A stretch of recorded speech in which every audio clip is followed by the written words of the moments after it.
Hello and welcome to Endurance Minded. It's the podcast that aims to redefine what it means to reach our full potential by exploring how movement and mindset impacts our lives and how we can all work to show up as the best versions of ourselves. I'm your host, Taylor Thomas, founder at TEC. And before we kick this episode off, I have an all call for people in the health and wellness space that are ready to start their business or take their existing business to the next level. If you're a coach, a personal trainer, a dietitian, nutritionist, or anyone who has a passion for helping others reach their full potential, this is for you. The Growth Circle, TEC's Business Accelerator, focuses on three main areas to help you grow and scale a business. The first is revenue. TEC helps business owners accomplish their revenue goals in less time to build a sustainable, profitable, and scalable business. Next, we focus on client acquisition and retention. We provide you with the confidence, resources, and skills to attract and retain your ideal client. And last, and most importantly, we focus on community and collaboration. Building a profitable coaching business shouldn't be lonely. Build with a team of driven entrepreneurs just like you that will support and inspire you. If you're hungry to be a part of a community that delivers inspiration and mentorship, as well as flattens the learning curve to building your business, I want to invite you to apply today for the Growth Circle, TEC's Business Accelerator, and let us help you build a wildly profitable coaching business. Take me through. So, college sounds like you kind of hit your stride. They figured out how to make the most out of your training and what you were doing. And that sounds like that pretty well set the course and got you on the right track and got your head straight for the, moving forward as an adult. Yeah. As a person, not with running. I did not run at Haverford College. So I quit running, wrote a letter I didn't enjoy writing to the coach who had recruited me, said I won't be running there after all. And then only got back into running, kind of in my late 20s, so it's a good 10-year hiatus.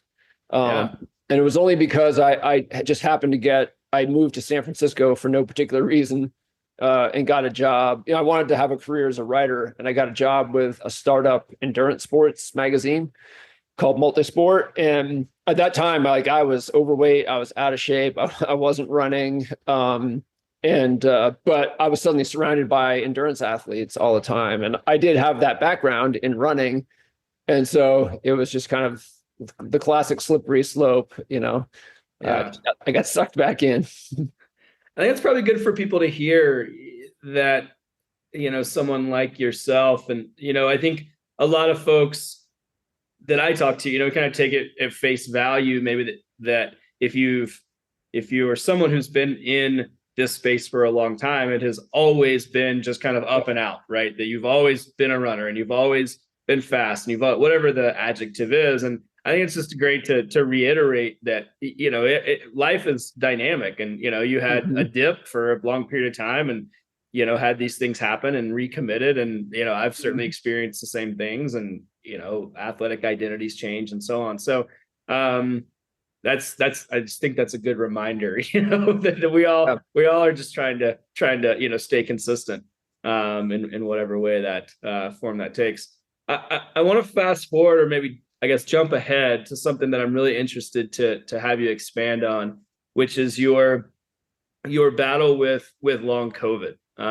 This is something that has hit me personally. My wife has been dealing with this for years. And it's been really, really challenging, both in terms of kind of her and her goals and how she feels, as well as just the narrative around it. It's been hard to find people to really address it and to even kind of give it credence and so tell me about your experience with it and what that's been like and where you're at today with it.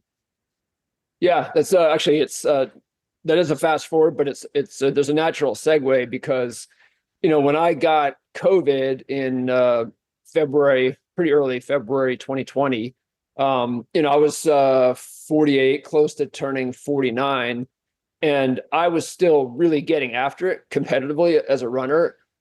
Just, like chasing big goals and really committed to performance and still enjoying it. And, this is now more than 20 years after I had, started the second chapter of my life as a runner.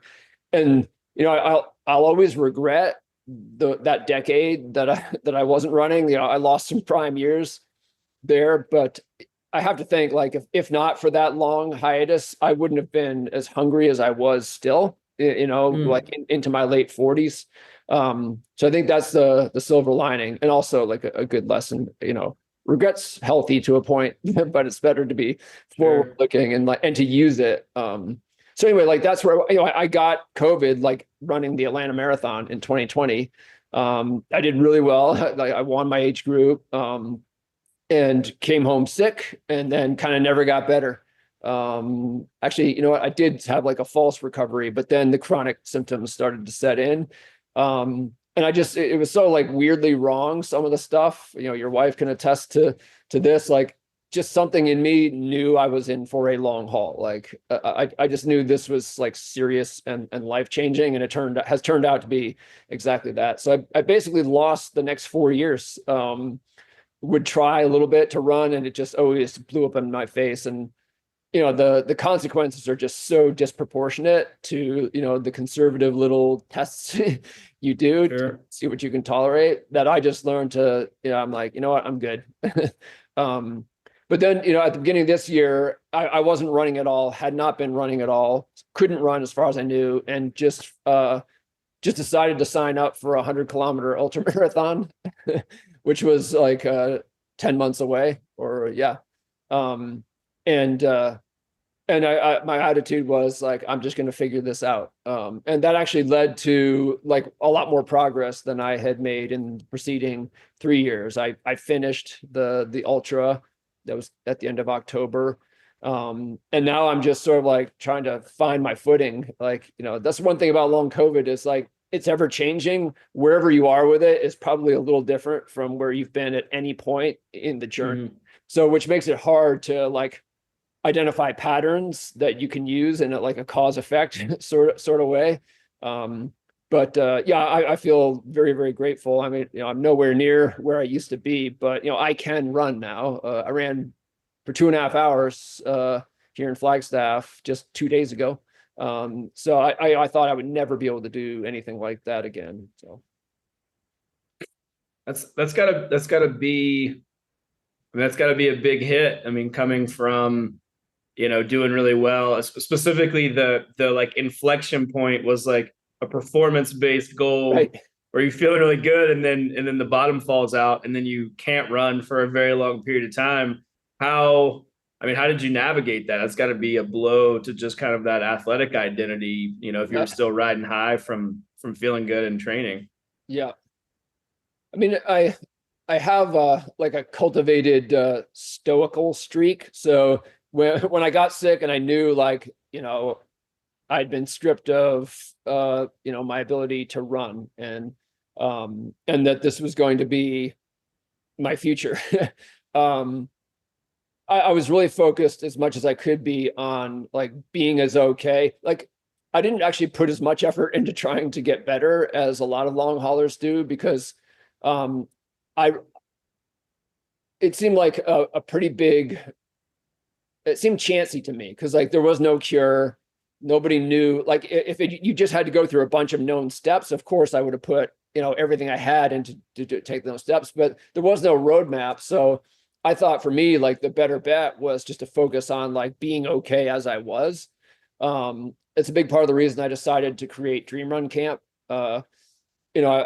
I thought, okay, well, if I can't be the star of my own running movie now, like maybe I can be, the supporter, and pour into other runners. So my wife convinced my wife to sell her home in California, where we've been forever, move here to Flagstaff, open up Dream Run Camp, and just like pivot toward service. It was an adjustment, because like I've got this like big old 12-passenger van, and every morning I would load it up with, the current crop of runners, take them somewhere beautiful to run, they would all go scatter off into the forest, and I would just walk or even sit.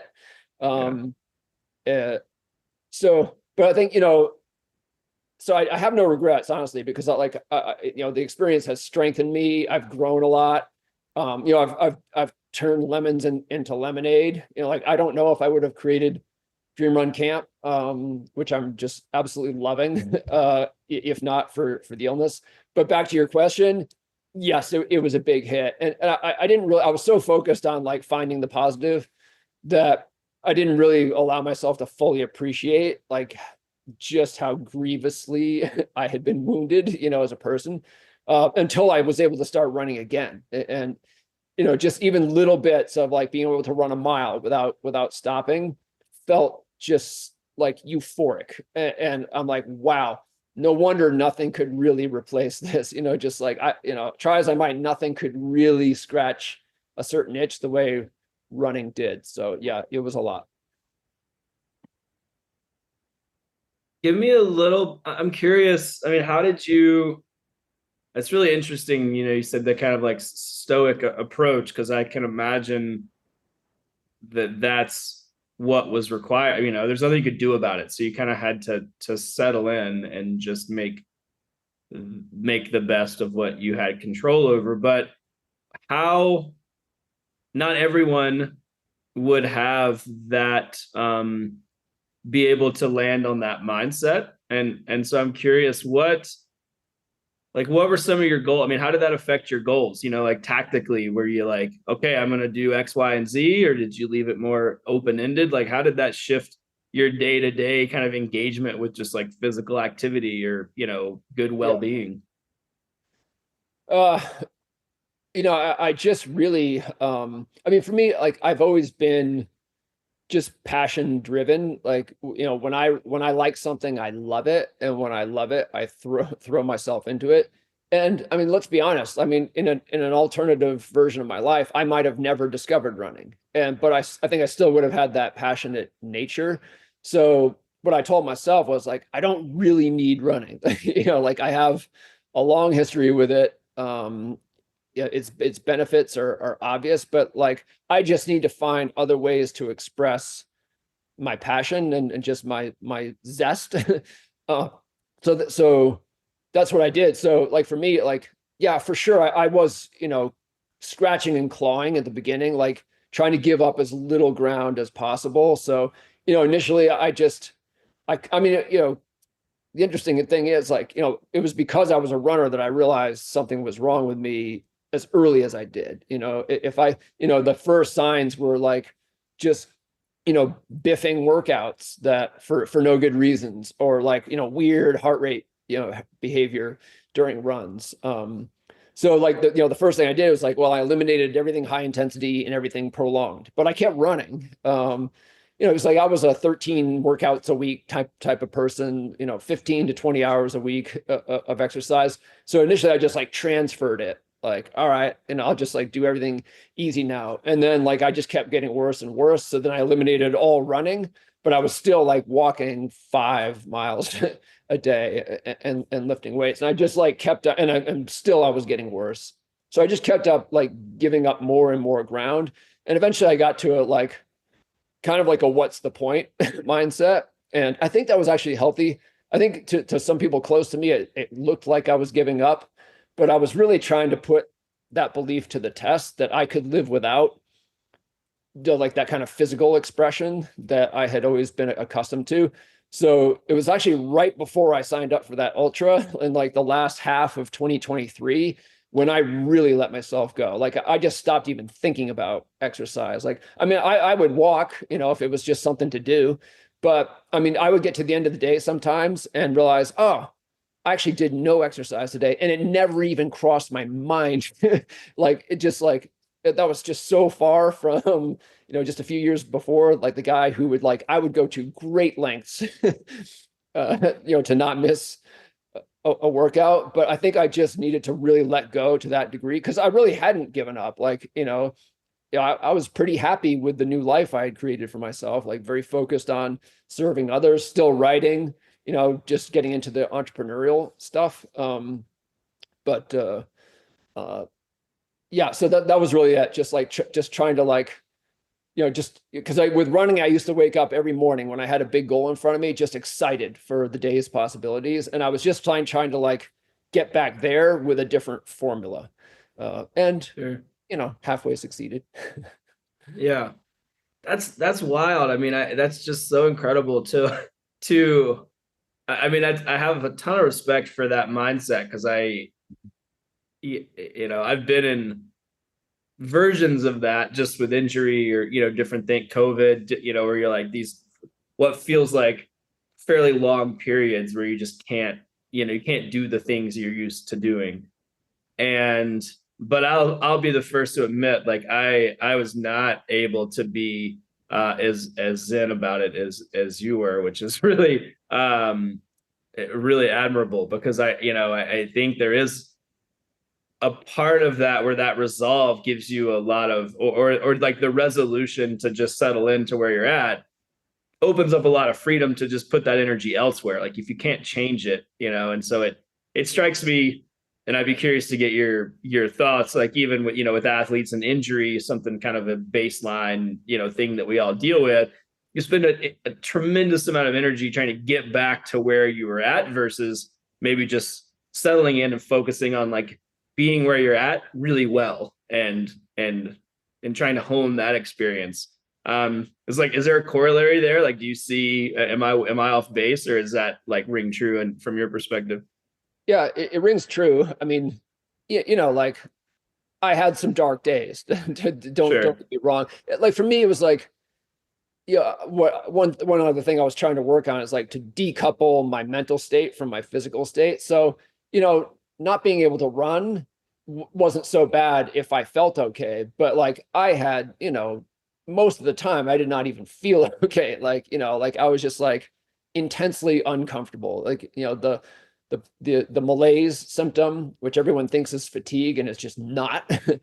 Mm-hmm. It's like deeply unpleasant. It's like kind of like a migraine or something. Like you're not actually feeling pain, but it's that unpleasant. So it's like the story of your day when it's going on. And I had limited success in like being able to like be really okay mentally when I was like really feeling like crap physically. But one thing that did help me cope with like how it affected my running was the fact that I used to get injured all the time.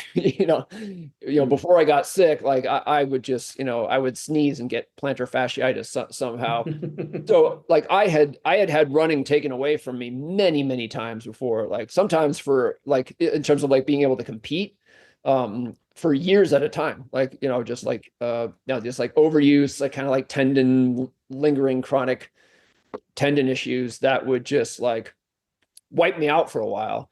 So not as extreme because I could always exercise, and I did triathlons, so I didn't mind swimming or cycling, so I had that, but still like I had gotten used to like losing the ability to run temporarily. So that definitely helped a lot. So I mean, the psychology absolutely does overlap between the two. Yeah. It feels like it makes me think about so you have a forthcoming book called Chasing Mastery. It's coming out in March, and it it feels like there's a piece of what you're talking about that is heading in that direction. And Mhm. so what's, if any, what's the tie-in with mastery and how you navigated this time period? We'll call them setbacks, I guess, Yeah. for lack of just a catch-all phrase. Yeah. Yeah, another good segue. Yeah, mastery to me, it just it's a democratizing way to look at the developmental process in sport, because the classic way, like if I asked you like what does it mean to be good at running, most people are going to answer, well, it means like you're faster than everyone else, or you're faster than most people. So it's like a performance based way of like judging prowess in a sport. But for me as a coach, like I don't really put too much on performance, because big parts of it are not under anyone's control. Like factors like your genetic makeup, your age. You can't do anything about these things that have a huge influence on performance. So I like to focus on the part that is is within an athlete's and a coach's control. And so that's what mastery is. Like, so, there's potential and then there's fulfillment of potential. Like if you're born with great potential, wonderful, but don't pat yourself on the back for that, because it's just luck. What's much more impressive to me is, reaching your, like developing your potential, so everyone starts out with a certain amount, and then then it's really a competition to see who's best at developing what they've got. This is why, currently today, I think this is still the case. There's not a single American record held in any running event by, at the senior level, the adult elite level, by a person who also set an American record as a junior. So it's just like the best youth athletes, and it's not just running, it's every sport. The best youth athletes are very seldom statistically the best adult athletes. And it's because like you're going from the beginning to well into the developmental process. So you have to have something to start with, but it's way more like, what do you do with what you're given? And that's a game like anyone can play. It doesn't matter, you could have no talent at all for running. And if you love it and you want to see what you can do, you can sort of win the competition for fulfilling your potential. So that's what mastery is all about. And you can see, I guess, the connection is, I mean, for me, one of the things I love about running is that growing as a person helps you grow as a runner. Like, even if all you really care about is performance, like you want to work on yourself because it's your whole self that is doing the training and the racing and the other elements of it.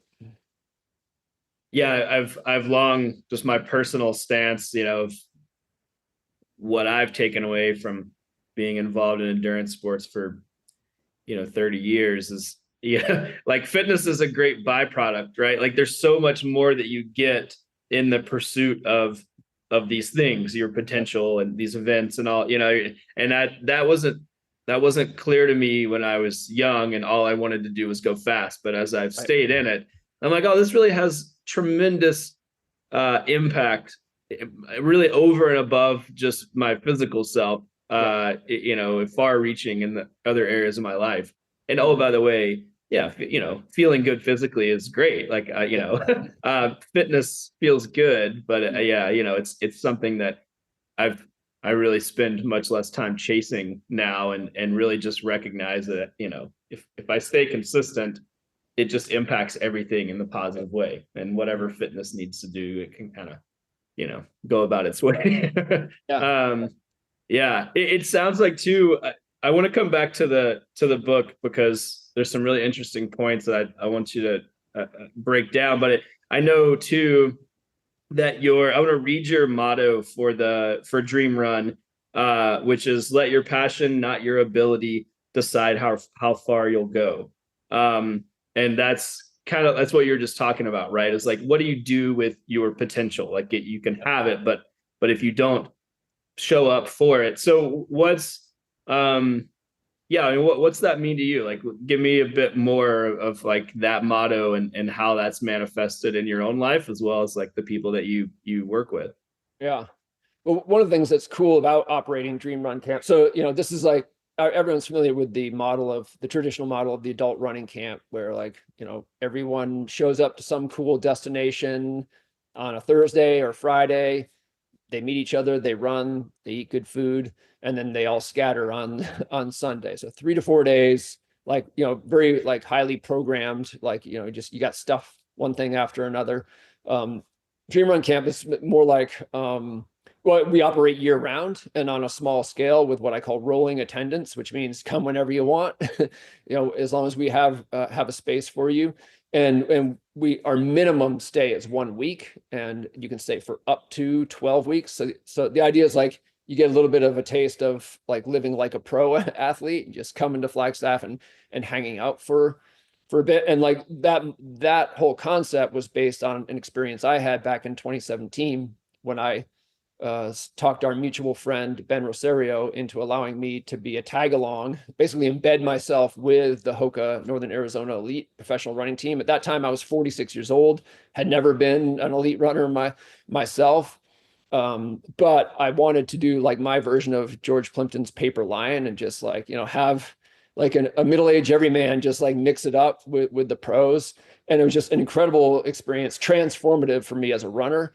But also just the best 13 weeks of my life. And so what I did there was I basically, I just gave myself permission to go all the way with running, which, I mean, realistically, like pretty much no one does that except for the pros. Like they're incentivized to do it. Whereas for the rest of us, there's lots of barriers. So a lot of us like dream of like, oh, it'd be so cool if I could just like, not for 10 years, but like maybe for like just a season to be able to like completely have my entire life revolve around running, and just like to treat myself to that. So, I for whatever reason, I gave myself that permission. I just kind of barged right through the barriers. And then I wanted to make a version of that experience available to anyone who wants it. So, that slogan for Dream Run is that is our ethos. Like we're trying to bring down those barriers. Oh, I'm too slow. I'm too old. I'm too new to the sport. I'm too whatever. Like, those aren't really, like, I don't feel like it is a great reason not to go down that path. But like, I'm too slow is not, like if you're passionate and you want to improve, like someone should be giving you permission and an opportunity to just go for it. That's so good. I love that. I mean, that ties in to just this idea, or the sentiment that we were talking about, or kind of revolving around, which is just like, the sum total of the effort is really what matters, right? Like maybe even less about, and not that improvement in your fitness isn't valuable, but the takeaways when you give yourself permission are really far reaching, and so I mean, I love that, like just that the language specifically that you're using, they're like, yeah, like you should go for it, right? You should reap the benefits of an experience that allows you to go deep. Whereas a lot of us, like you said, we're just all barriers, right? Mm-hmm. We're just trying to figure out, well, okay, well, this thing's in my way and I'm busy and I got the, and we don't get that. Just on the other side of that, it's this whole other world where you can just, even if for a short period of time, you could go deep. And I think there's even just that sentiment, if people could implant that into their lives so that they can allow themselves to kind of go deep in whatever capacity makes sense for them, I think that would be transformative versus focusing on the barriers, which are easy. Like you said, like, I'm tired, I don't feel like it. Okay. But there's this other angle here that maybe we should look at. So again, I want to go back to chasing mastery. And this is a topic that I'm fascinated by. It's something that has really, I just did a podcast. We released a podcast on this a few weeks ago. It was one of our first episodes of 2025, and some of it just around my own experience with this. And so it's a topic that I'm fascinated by, because we chase the newest, latest, greatest, right? And we it is hard to double down and kind of just focus on being good at things. So you break down 5 pillars in the book. Can you give me as much detail as you would like without giving the book away? Or if you want to give the book away. But I'd love to know, I started to read those pillars and the outline of them, and it really resonated with me, and just some of the thoughts and feelings that I have had around my own journey with mastery, and just really trying to kind of get rid of some extraneous things, and focus on that. So what is that? Yeah, give me those 5 pillars and walk us through that process. Sure thing. Yeah. So what I do in Chasing Mastery is I present like a developmental model for, getting from day one as an endurance athlete to mastery. And mastery really, I mean, you can define it in a couple different ways, but I mean, in terms of like what it looks like, it's when you can look yourself in the mirror and say, there's nothing else I could possibly do to improve as as an athlete at this point. Like, I am as good at this stage in my journey. Like, I am as good as I could possibly be. I got to that place for myself. It took like a very long time. And I was actually past my physical prime when I got to the point where I felt like I had mastered the sport of running. So I wasn't setting PRs, but I was actually better at running in that way. Just like, I just felt like, and it's a great feeling, it's easy to focus on like the outcome, like what you get for mastery, but similar to like how being fit feels good, like being that in control of like what you do as an athlete feels great too. I got to the point where I would be on the start line of like an Ironman triathlon or an ultra marathon, where I knew I was just in for hours of pain, and I would just be completely calm, like no nerves at all, like just eager and excited, like definitely engaged. And what a great way to start a race, right? Like, I used to be like so nervous I would throw up, before races. So yeah, that's all of what it entails. So it's a developmental process, and we all start at the same place, and we just see how far we get. So it's a matter of like, psychologists have like these needs-based developmental models, like Maslow's famous hierarchy. So it's like when you don't have anything, when you're just beginning, like, what do you need most? Like, what do you need first? And in endurance sports, I believe that's motivation. Like, you need to fall in love with the sport. You need to develop a passion. I think a lot of coaches would say, oh, you need to learn the X's and O's. It's like, actually, like, that's important, but it doesn't do you any good at all if you're teaching the X's and O's to an unmotivated athlete. So that's step one, because it's a long, hard road to get to the point where you are as good at your sport as you could possibly be. You can't get there without a high level of sustained motivation. Not that you can't have like ebbs and flows, but you need to love it, and you need to be hungry. So as a coach, that's my first order of business. When athletes, newer runners, start working with me and they're like, oh, what's the workout I should be doing? It's like, the one you love. Sure. The one that's most fun. Like, that really is my focus. But when that piece is in place, you continue to nurture it, but then like another need will become prepotent. And for me, that the next one is the learning piece. Like, just, there's so much to learn. Even in a sport as simple as running, I mentioned my way of training when I was self-guided, inspired by my dad's Boston Marathon, was to like race 6 miles or time trial 6 miles every other day. Like, that's what made sense to me. And I had to learn that like that's not an effective way to get better at running. But that's all of us. Like, you have to learn all kinds of stuff, like how to do a warm-up, how to like execute an interval session, like what a fartlek is, all this. And so that's very important. Just the motivation is the foundation, but you need to learn.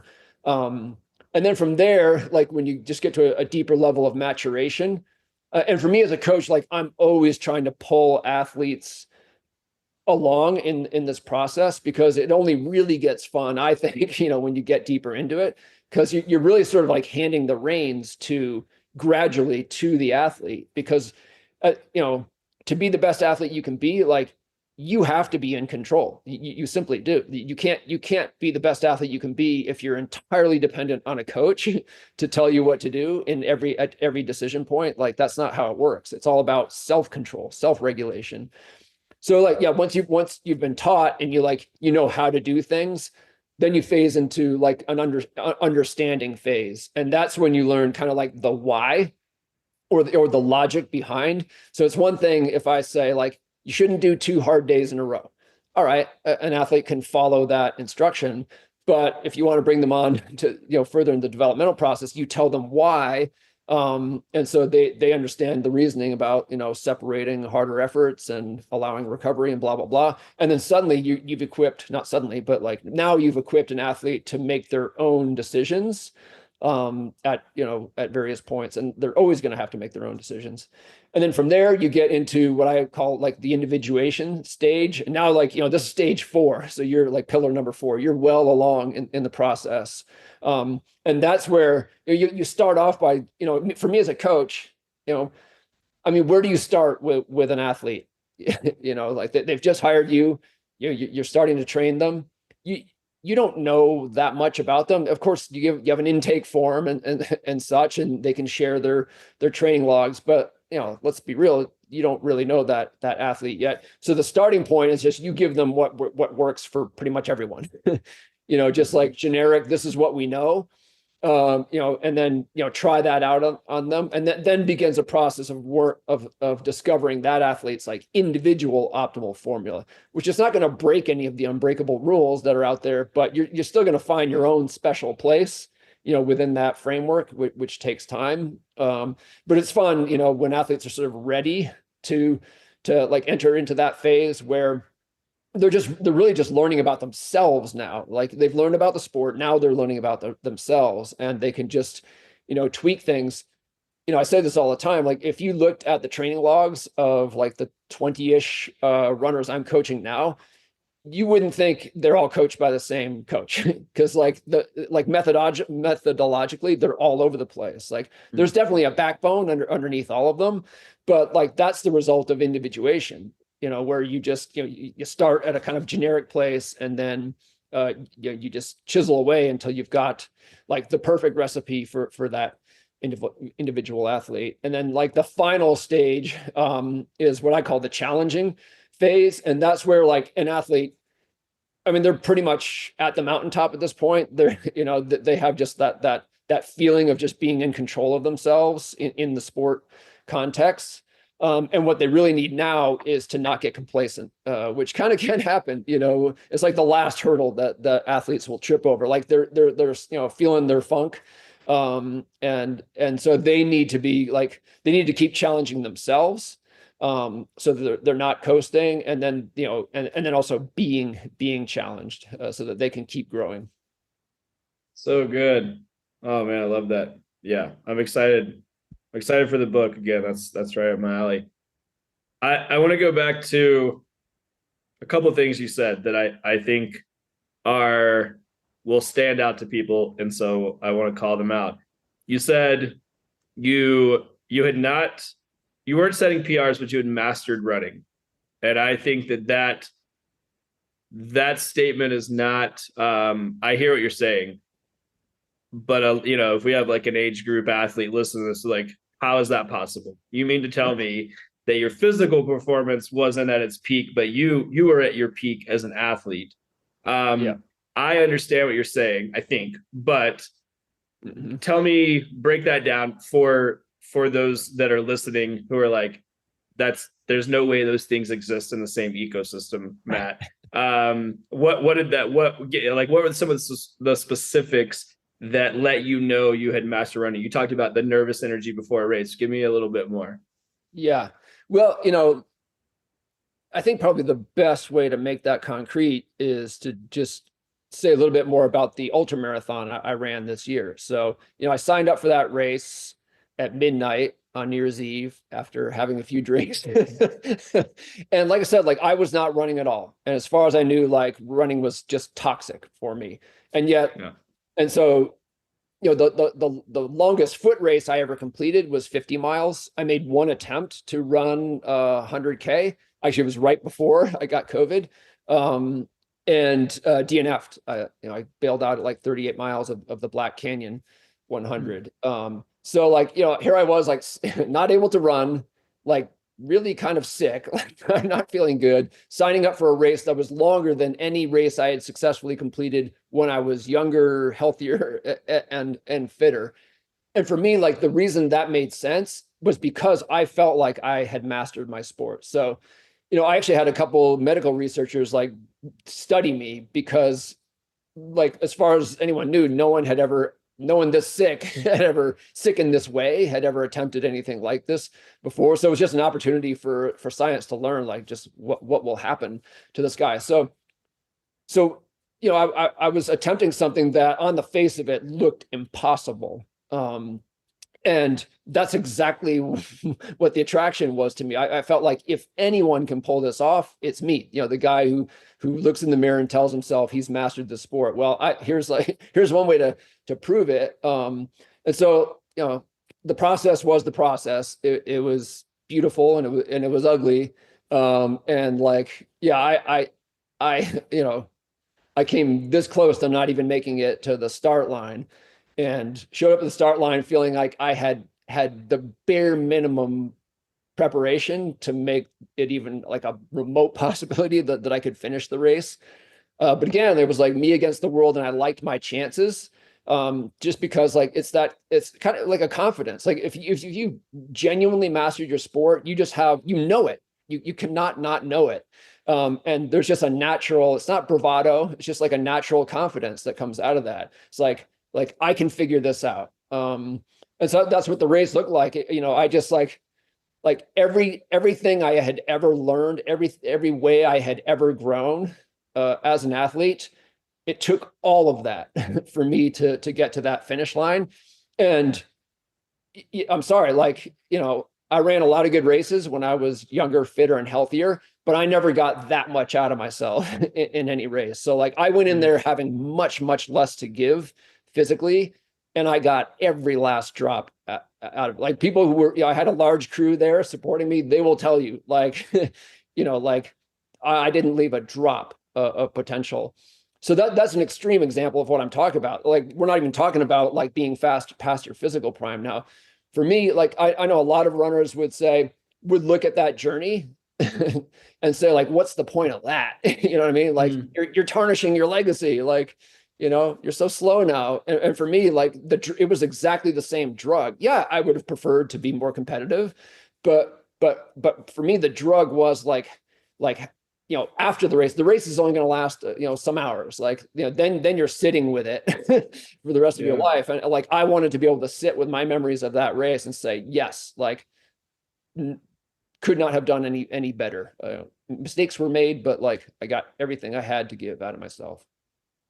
Yeah, I appreciate you sharing that, because that I mean that resonates on a very deep level for me personally, just with some of the different experiences and highs and lows and things, where you just squaring up against the goal of reaching your full potential, and knowing, in having that not so distant memory of like a different physical body, but again, like the sum total of the effort is still just so valuable. I mean, some of my races that I remember most fondly are the ones I was either the slowest in or shared with great people, right? Like the ones I don't, I have some great wins, but I was out front, like I have some great memories of doing ultra marathons with some buddies that I spent an entire summer training with. We trained 5 days a week together and had some great days in the mountains. And and that means more to me than, and we were not, we were mid-pack, right? And we were middle-aged. So like it was just, it was great.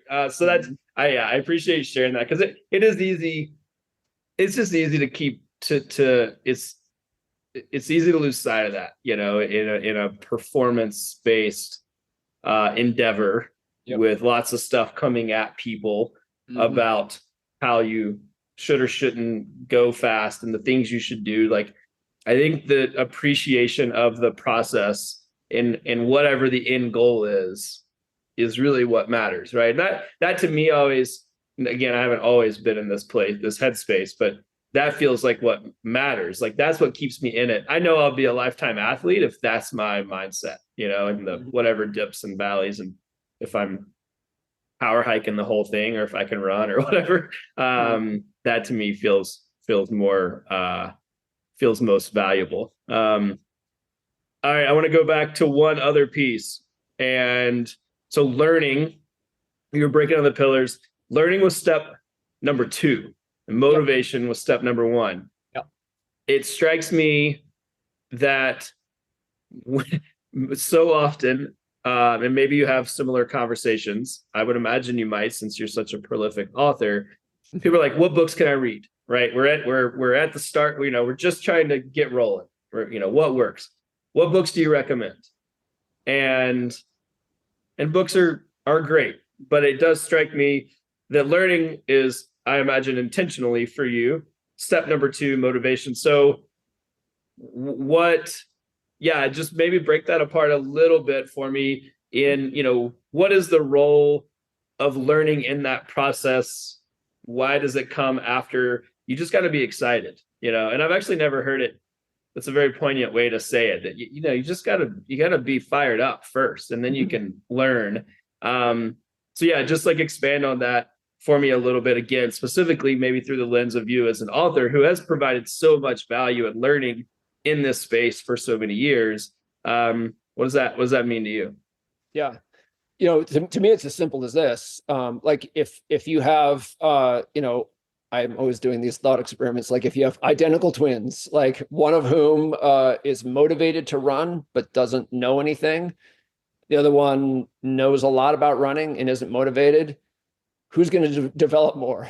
It's the motivated one. Like the learning will come, unless you're dealing with a moron who doesn't learn. Like that was me. Like when I started running at age 11, I was motivated, didn't know squat, but figured it out. Just like, well, all right, this doesn't work. I'm not sure what does yet. So that's it. Just like what's foundational. It really is that basic psychological hierarchy of needs. Like if you can only have one, and these pillars are not like video game levels where you're like you complete one level and then like you're just somewhere else. Mm-hmm. Like no, like you can work on all of these things together, but like the proportions will definitely differ just based on where an athlete is. I think the athletes who come here to Dream Run Camp, like if they've read a book or two of mine, like they have this expectation that I'm going to be just like this uber nerd about like training science and stuff, and like I love to geek out on training science, but in terms of like what actually goes on here and where people see me putting my energy, it's like heavily weighted toward like the culture side, like what kind of experiences are people having, like because I know like they're only here for like a few weeks at a time and then they're off. So yeah, I want to do as much as I can in the time I have them, which does involve a fair amount of teaching. I try to figure out like, all right, what does this athlete not know yet that they're gonna need to know, and impart that.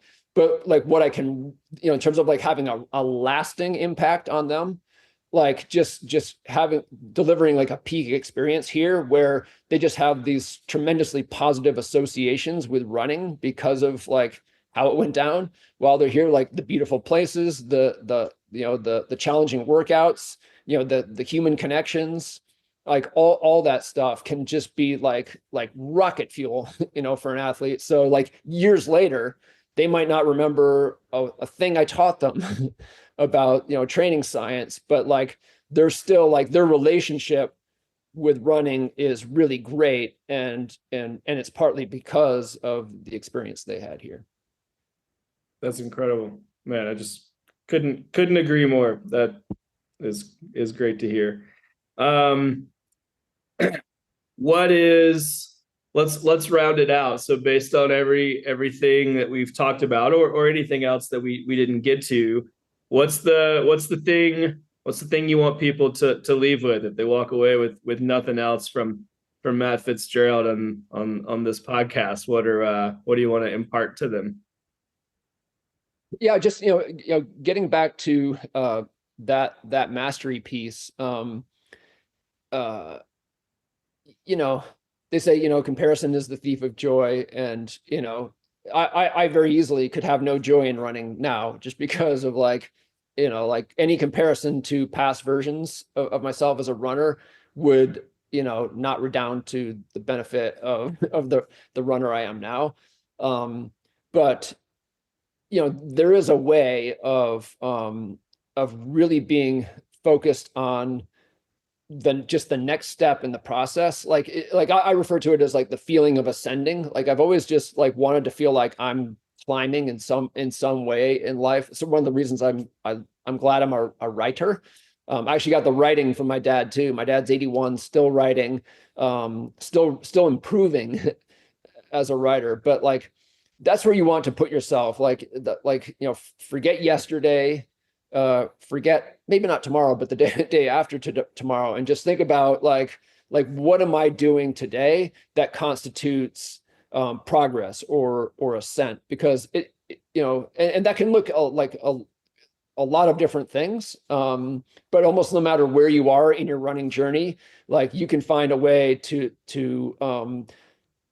just feel like you're climbing from day to day to day. Like, and that's what I'm doing my own way. That's what I recommend to any runner who would like to be running 5 years from now, 10 years from now.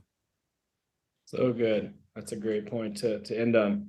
Well, thanks, Matt. This has been a real pleasure. I appreciate your time, your expertise, and your contribution to the world of endurance sports. This has been great fun. Thank you. Right on.